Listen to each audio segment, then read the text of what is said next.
तुम हमारा नाश करने चले थे, अब अपना विनाश देखने के लिए तैयार हो जाओ।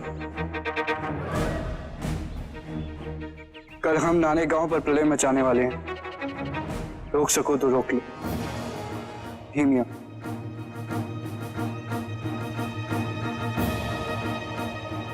राजे, अब हमारे लिए क्या आदेश है?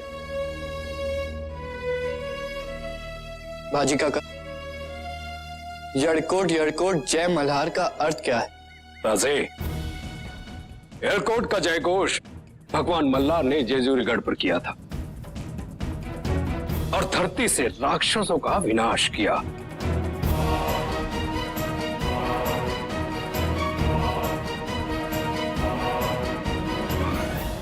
ये कैसी विडंबना है काका? जिस भगवान मल्हार ने सयाद्री को पापियों से मुक्त कराया, आज वही पुण्य बालेगर उनकी जय जयकार करके राक्षसों जैसा अत्याचार कर रहे हैं। आप ठीक कह रहे हैं राजे। ये पुंड पालेगर अपनी जीविका चलाने के लिए छोटी छोटी लूटपाट किया करते थे, परंतु आश्चर्य है कि आज उन्होंने एक संदेशवाहक की हत्या कर दी।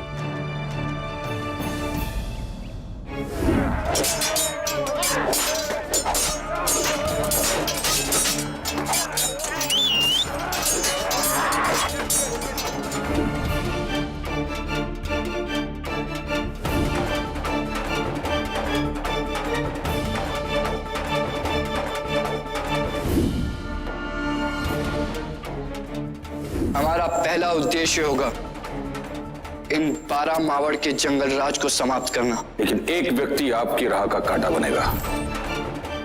इस मियां रहीम से मुकाबला करते समय आपको अपने बल के साथ साथ बुद्धि का भी प्रयोग करना होगा।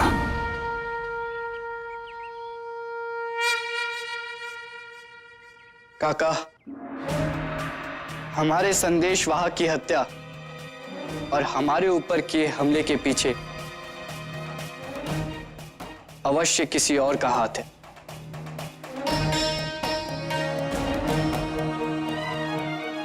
ऐसा आप किस आधार पर कह रहे हैं राजे? हमारे काफिले पर जो हमला हुआ वो पुण्य पालेगरों का काम नहीं था।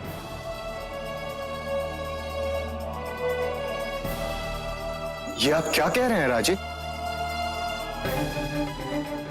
जी पंजी, जैसा कि बाजी काका ने कहा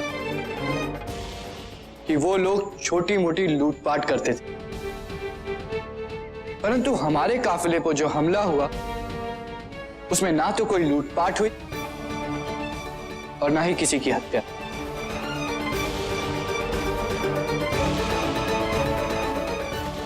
वो लोग अचानक से आए और अपना आतंक दिखाकर चले गए।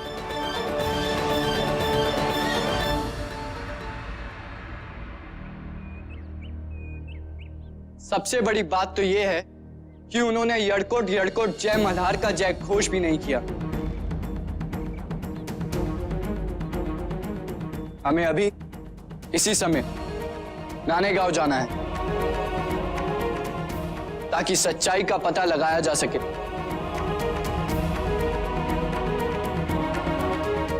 काका, शीघ्र ही सेना की एक टुकड़ी का प्रबंध कीजिए।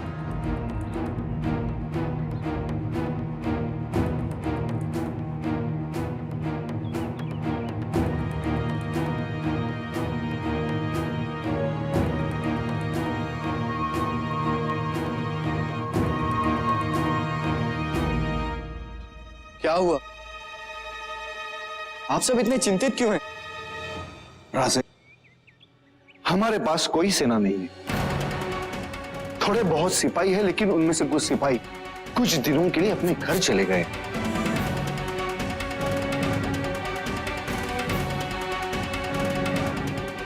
पुणे के जागीरदार के पास अपनी सेना नहीं है? जी राजा, महाराज साहब के पुणे छोड़ने के बाद आदिल शाही ने जागीर में सेना रखने पर पाबंदी लगा दी। आदिल शाही नहीं चाहती थी कि हम अपनी सेना बनाकर आदिल शाह को भविष्य में चुनौती दें। हम बस सिपाहियों की एक छोटी टुकड़ी ही रख सकते। जागीर की देखरेख के लिए।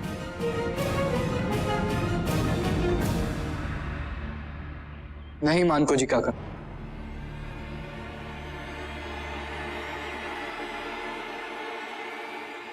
हम आदिल शाह की ये पाबंदी तोड़ेंगे। स्वराज पाने के लिए हमें अपनी सेना गठित करनी ही पड़ेगी। लेकिन राजे, सेना गठित करने में तो बहुत समय लगेगा। अभी हमें यह सोचना है कि नाने गांव की रक्षा कैसे की जाए।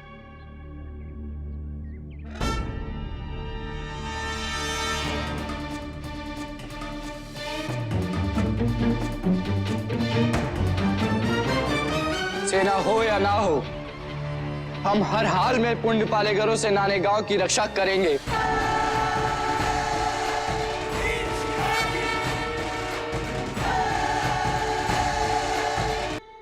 शिवबा,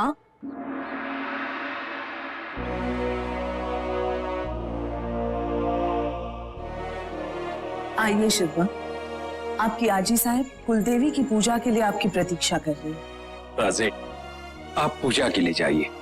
हम नानेगांव अपने संदेश वाहक के द्वारा हमले की सूचना पहुंचा देंगे। चाहिए। नहीं बाजी काका, एक जागीरदार का कर्तव्य अपनी प्रजा को खतरे की सूचना देना नहीं, बल्कि उन्हें उस खतरे से बचाना भी होता है। शाबाश शिवबा, आप बिल्कुल सही कह रहे हैं। आप चले जाइए नानेगांव, अपना वो वचन निभाने जो आपने अपने बाबा साहब को दिया था, अपनी भूमि अपनी प्रजा को दिया था। आपने उस पंडित जी को भी तो वचन दिया था कि आप उनकी सुरक्षा करेंगे।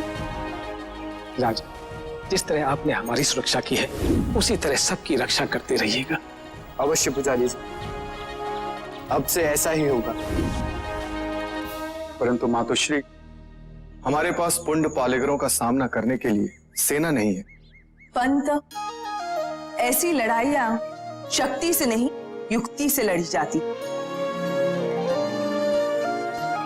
जब महाभारत के युद्ध से पहले दुर्योधन और अर्जुन मदद मांगने श्री कृष्ण के पास गए थे, तो भगवान श्री कृष्ण ने कहा कि एक तरफ वो स्वयं होंगे बिल्कुल निहत्थे, और एक तरफ है उनकी सशस्त्र सेना। दुर्योधन ने तो उनकी सशस्त्र सेना मांग ली, परंतु अर्जुन ने स्वयं कृष्ण जी को चुना, क्योंकि वो जानता था कि उन्हें चुनकर वो उनकी युक्ति चुन रहा है। अंत में विजय युक्ति की हुई। विजय की रणतुरी अर्जुन ने बजाई। हमारे शिवबा के पास इस मंत्रिमंडल की शक्ति भी है और युक्ति भी। बाजी पासलकर और सोनू पंच जैसे मार्गदर्शक हैं, और इनके पास है इनके पिता का विश्वास। और इन सब के साथ साथ हमारी माँ साहिब का आशीर्वाद भी।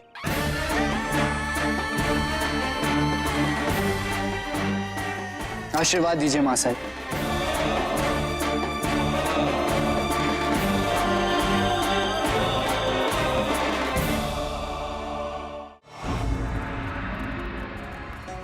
धन्य हो राजे। कैसा भी व्यक्ति हो, उसके मन को जीतना हो तो कोई आपसे सीखे। विश्वास नहीं हो रहा है। ये पुंड पालेकर जैसे लुटेरों ने हमारे शिवाजी राजे के सामने आत्मसमर्पण कर दिया। वाह राजे वाह। ये तो सब माँ साहिब का आशीर्वाद है। अभी और भी बहुत काम करने हैं।